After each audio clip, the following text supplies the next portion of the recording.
Notre-Dame de Paris by Victor Hugo. 2. Pierre Gringoire. As he addressed them, however, the satisfaction and admiration universally aroused by his costume were dispelled by his words, and when he came to his ill-found conclusion, "As soon as the most eminent cardinal arrives, we shall begin," his voice was drowned in a storm of catcalls. "Begin right away! The mystery! The mystery! Right away!" the people shouted. And Jones de Molendino's voice could be heard above all others, cutting through the din like a fife in an orchestra of pots and pans. "Begin right away!" shrilled the student. "Down with Jupiter and the Cardinal of Bourbon!" bawled Robin, Proserpine, and the other scholars perched on in the casement. "The morality right away!" the crowd took up. "This instant, right away, to the gallows with the actors and the Cardinal!" Poor Jupiter, haggard, terrified, and ashen beneath his rouge, dropped his thunderbolt and took his bicoquette in his hand. Then he bowed, shook, and stammered out, "His Eminence, the ambassadors, Madame Marguerite of Flanders." He did not know what to say. Basically, he was afraid of being hanged. Hanged by the populace for waiting. Hanged by the cardinal for not waiting. Either way, he could see only the abyss that is a gallows. Fortunately, someone came to extricate him from his dilemma and assume responsibility. A person standing on the near side of the balustrade in the space left unoccupied round the marble slab, whom no one had so far noticed, his tall, thin figure having been completely sheltered from every line of sight by the diameter of the pillar against which he was leaning. This person, as I say, tall, lean, pasty-faced, fair-haired, still young, although already lined on forehead and cheeks, with shining eyes and a smiling mouth, dressed in black serge that was threadbare and shiny with wear, approached the marble slab and signaled to the poor victim. But the other was so put out he did not see him. The newcomer moved a step closer. "Jupiter," he said, "my dear Jupiter." The other did not hear. Finally, the tall, fair-haired man grew impatient and practically shouted in his face, "Michel Gibonnet!" "Who's calling? Who's that calling?" said Jupiter, as if starting awake. "Me," answered the person dressed in black. "Ah," said Jupiter. "Begin right away," the other went on. "Give the people what they want. I'll undertake to pacify the bailiff, and he'll pacify the cardinal." Jupiter breathed again. "My lords and burgesses," he cried at the top of his voice to the crowd, which continued to hoot at him, "we are going to begin right away. Hugo, Jupiter, applaud, citizens." "Noel, Noel," shouted the populace. There was deafening applause, and the hall was still vibrating to the cheers after Jupiter had gone back in under the tapestry. Meanwhile, the unknown figure who had so magically turned the storm into a lull, as our dear Corneille puts it, had modestly returned to the penumbra of his pillar, and would no doubt have remained there, unseen, unmoving, and unspeaking as before, had he not been drawn out by two young women who, being in the front of the row of spectators, had observed his conversation with Michael Gibonnet, Jupiter. "Maître," said one of them, beckoning him over. "Hush, Leandre, my dear," said her neighbor, fresh, pretty, and very spruce in her best clothes. "He's not a cleric, he's a layman. You mustn't call him Maître, but Monsieur,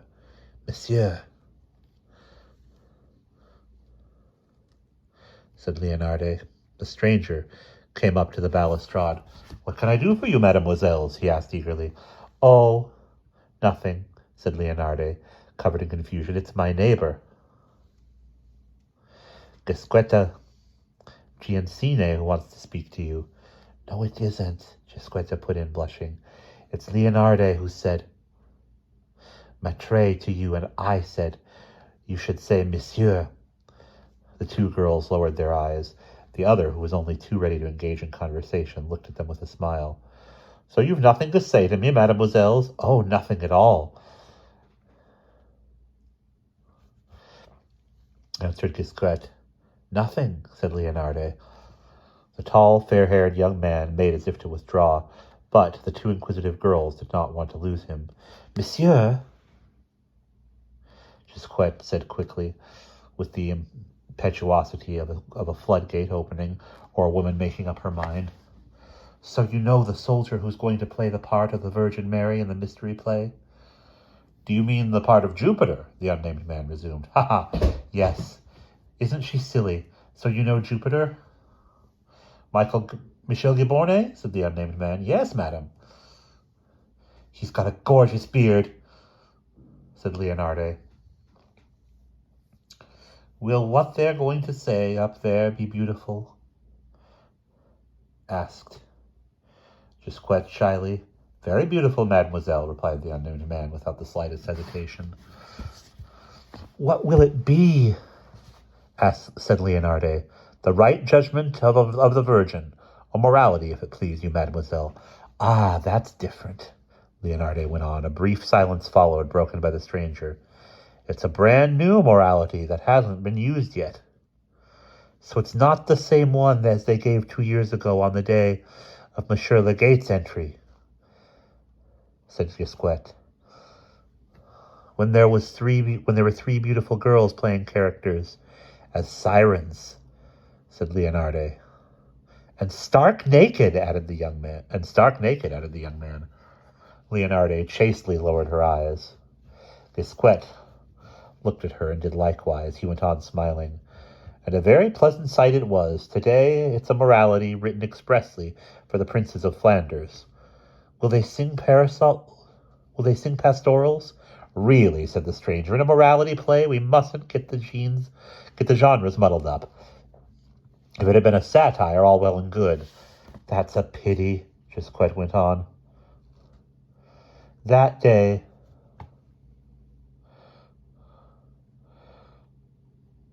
at the Poncio fountain, there were wild men and women having fights and putting on different faces as they sang little motets and pastorals. What's right for a legate, said the stranger somewhat dryly, is not right for a princess. And nearby, several bass instruments were having a contest to see who could play the loudest tune, Leonardo added.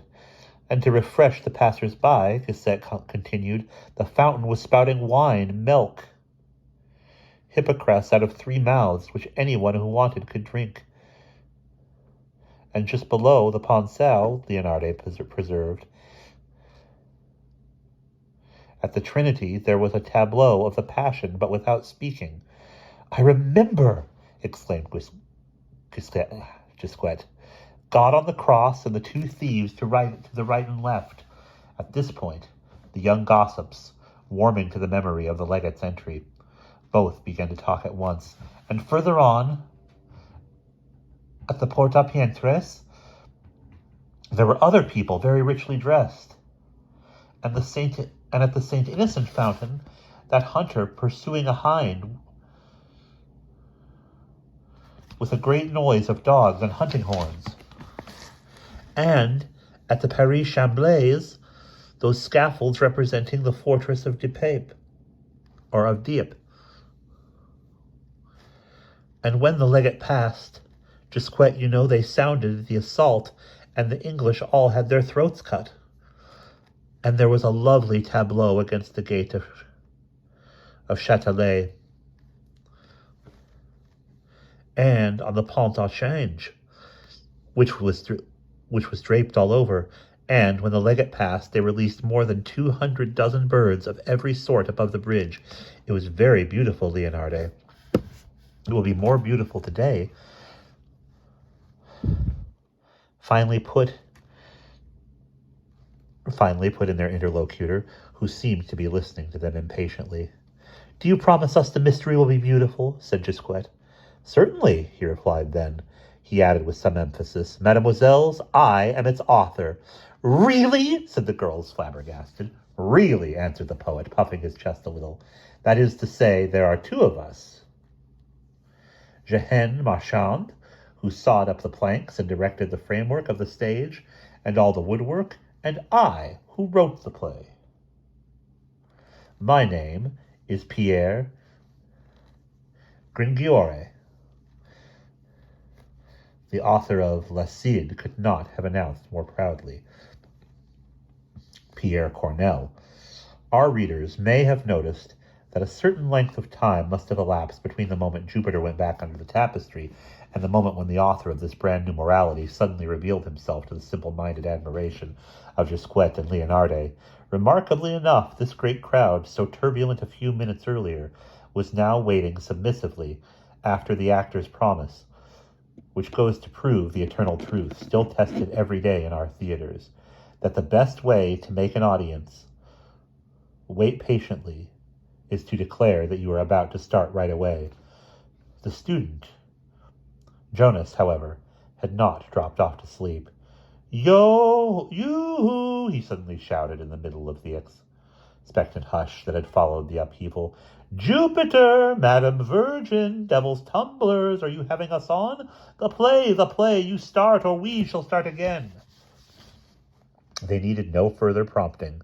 Bass and treble instruments were heard to play from inside the scaffolding. The tapestry was raised, and 4 motley characters emerged wearing makeup, mounted the steep ladder to the stage, and once they had reached the upper platform, formed up into a line in front of the audience, to whom they gave a deep bow. The symphony fell silent.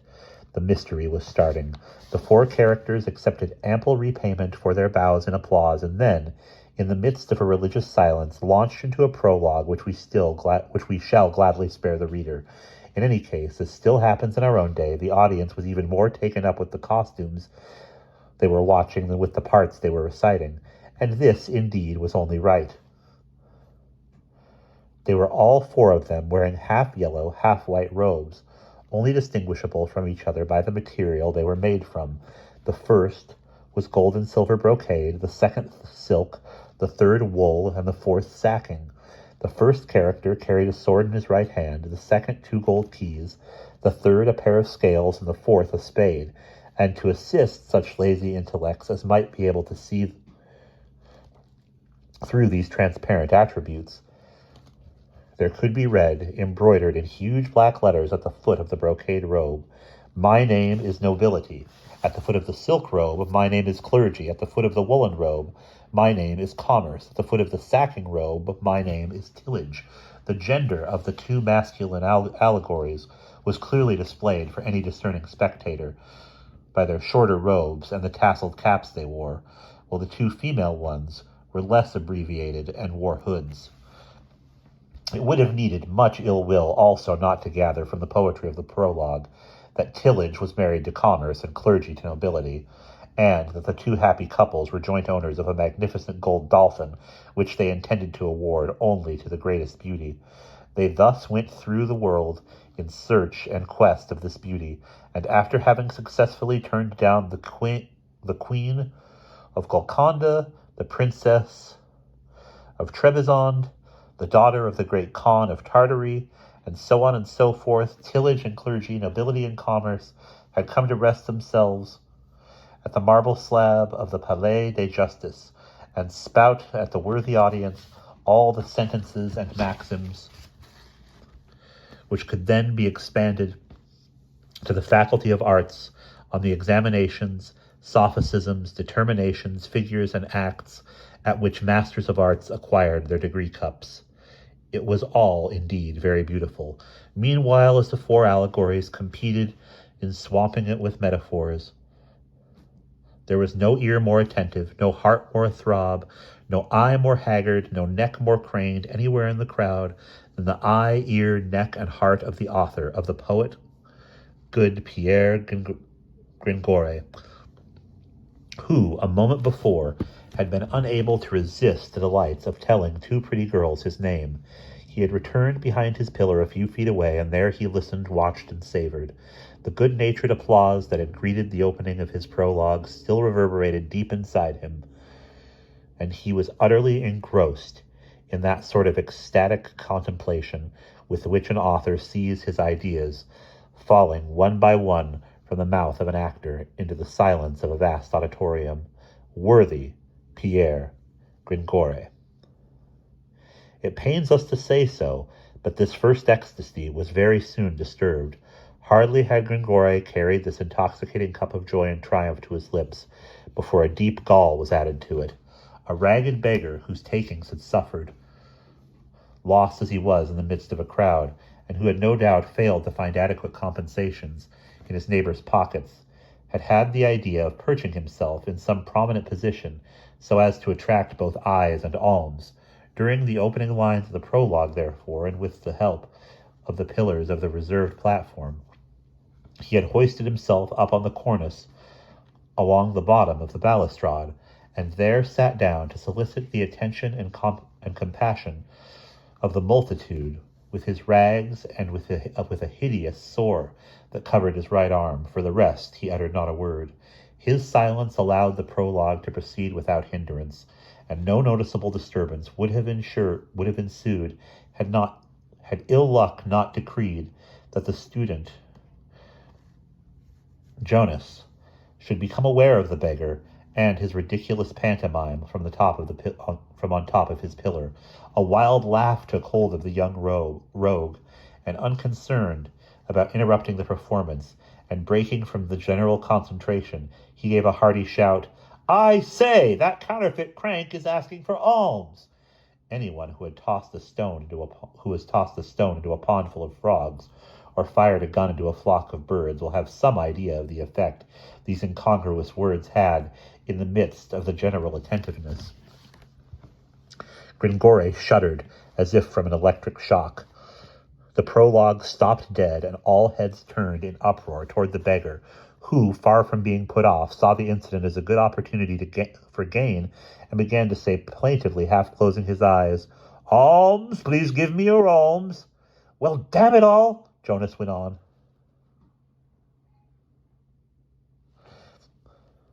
"It's Clopin Trulafo. Hey there, friend. Was your sore such a nuisance on your leg that you put it on your arm?" So saying, nimble as a monkey, he threw a petit blanc into the greasy felt hat the beggar was holding out in his bad arm. The beggar accepted the alms and the sarcasm without turning a hair, and went on in a piteous tone, "Alms, please give me your alms." The audience had been much distracted by this episode, and a fair number of spectators, with Robin Pussepane and all the scholars in the van, were merrily applauding this weird duet that had just been improvised in the middle of the prologue between the shrill-voiced student and the beggar, with his imperturbable psalmody. Gringoire was highly displeased, having recovered from his initial stupefaction. He endeavored to shout to the four characters on the stage, "Go on, confound it, go on!" without even deigning to bestow a contemptuous glance at the two interrupters. At that moment he felt himself being tugged by the hem of his surcoat. He turned round rather bad-temperedly and had some difficulty smiling. He had to, nonetheless. It was the pretty arm of Gisquette Lagiancine that had reached through the balustrade and was attracting his attention in this way. "Monsieur," said the girl, "are they going to go on?" "Of course," answered Gringoire, somewhat taken aback by the question. "In that case, monsieur," she continued, "would you be courteous enough to explain to me what they are going to say?" Gringoire broke in. "Well, listen." "No," said Gisquette. "What they have said so far." Gringoire jumped like a man touched on an open sore. "Pestilential, silly, brainless girl," he said between his teeth. And from then on, Gisquette no longer interrupted him. Meanwhile, the actors had obeyed his injunction to the public. Seeing they had begun to speak again, began to listen once more. Though the kind of soldiering operation performed on two abruptly sundered portions of the play had deprived them of a great many beauties, Gringoire reflected on these bitterly in an undertone, but calm had gradually been re-established. The student had fallen silent, and the beggar was counting the small change in his hat. The play had the upper hand once again. It was in truth a very fine piece of work, in which, With one or two adjustments, something might still be made today. The exposition was somewhat long and vacuous, i.e. within the rules, but simple, and Gringoire, in the candid sanctuary of his heart of hearts, admired its clarity. As might be imagined, the four allegorical characters were a little weary after voyaging over 3/4 of the world without managing to unburden themselves fittingly of their golden dolphin, whereupon a eulogy of this marvelous fish, together with many subtle allusions to Marguerite of Flanders' young fiancée, at that moment an unhappy recluse in Amboise, who little suspected that tillage and clergy, nobility and commerce had just circumnavigated the world on his behalf. The aforesaid dolphin, or dauphin, then, was young, strong, and handsome, and above all, magnificent source of kingly virtues. He was the son of the Lion of France. I hereby declare that this rash metaphor is an admirable one, and that the natural history of the stage, on a day of allegory and royal epithalamium, is in no way affronted by a dolphin who is the son of a lion. It is just such rare and Pindaric mixtures that prove enthusiasm. Nevertheless, to allow criticism to its say, the poet might have developed this noble idea in less than 200 lines. Still, the mystery was to last from noon until 4 o'clock, in accordance with Monsignor the Provost's ordinance, and they had to say something. Moreover, it was being heard in patience. Suddenly, right in the middle, a tiff between Mademoiselle Commerce and Madame Nobility, and just as Maitre Tillage was uttering the miraculous line, "Ne'er dwelt in forest a more triumphant beast," the door of the rehearsal platform, which had so far remained so inopportunely closed, opened more inopportunely still, and the booming voice of the usher brusquely announced, "His Eminence, my Lord Cardinal of Bourbon." And that is the end of chapter 3. Or of chapter 2, I should say.